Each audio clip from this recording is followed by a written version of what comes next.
A backseat to heaven.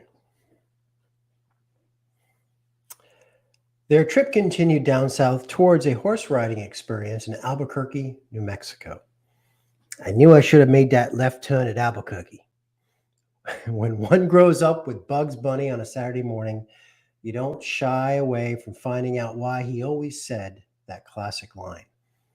Opportunities like this don't come around often.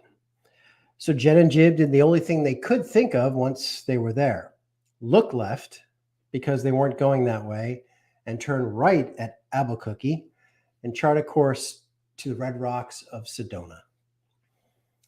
The Native American energy that permeates this place is palpable. Even 10 years before I would eventually grow into spirituality, I remember feeling the primitive energy pulsating around me, not only in the red clay rocks, but in the trees and the sky. It was everywhere.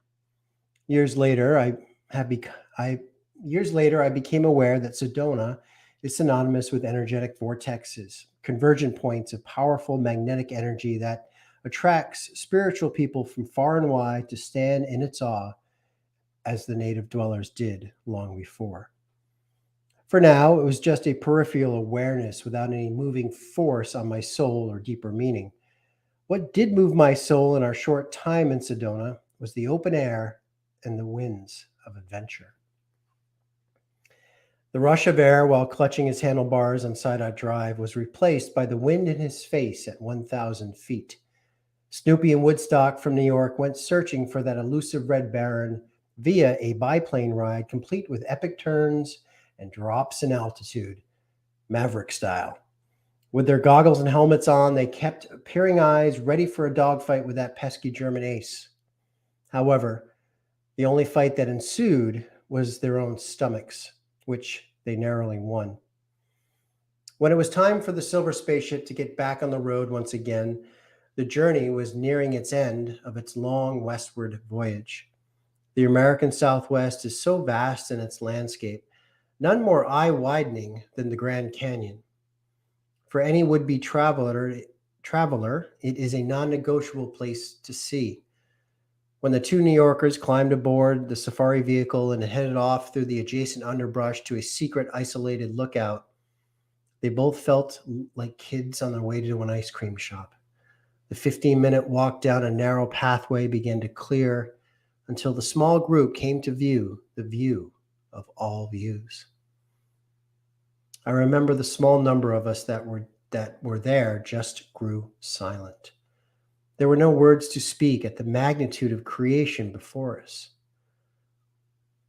I don't think I ever truly heard the sound of silence until that moment. Jim squeezed Jen's hand a little tighter as the two stood at the edge of the canyon. His eyes took in the universe as it laid out before him as far as the eye could see. After a moment, he released his grip and took a few extra steps forward towards the steep edge. The view was too powerful to share, even with her. I was frozen at that steep cliff, not with fear, but with awe. I felt called to bear witness to the greatest masterpiece this planet has ever created, alone. The vastness of this creation called to me as a private experience and awoke something in me that grew from a spark standing at the Roman Forum to the need to hoist my sail and explore throughout my older days. Life in all its majesty calls to me in a certain frequency, and that sonic symphony plays out on my individual quest to experience all of it. While Jimmy may have dreamed about the magic of the universe, it was Jim who felt the profound convergence of time, space, and energy that day. The universe had created perfection, and he was there to bear witness. As the sun slowly crept beyond the horizon to light the southern world, the legacy lights that were hidden in New York came back into focus. Jim looked upward at those markers of the sky, remembering the boy and a father, and the hall of heroes that was calling to him.